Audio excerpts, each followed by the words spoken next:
Excited na ba kayo sa 2024 Station ID ng Kapuso Network? Well, ako rin.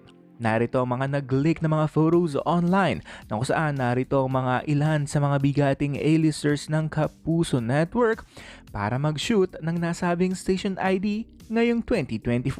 Nandyan sa Barbie Forteza, Heart Evangelista at maging itong si Marian Rivera ay pinost din ito sa Facebook na kung saan ito ang kanyang look sa Station ID. Nagkakwentuhan sina Miguel at David habang hindi pa sila kinukunan. Narito rin ang di umano'y OOTD ni Rian Ramos sa nasabing Station ID.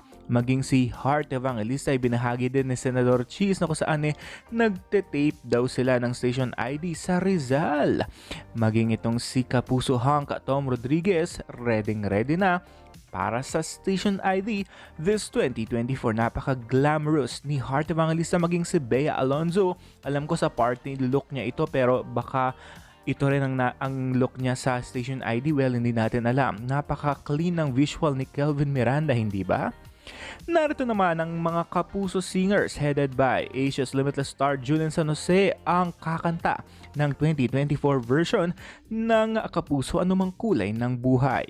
Nandyan din ang mga Clash singers, Hannah Priscilas at marami pang iba.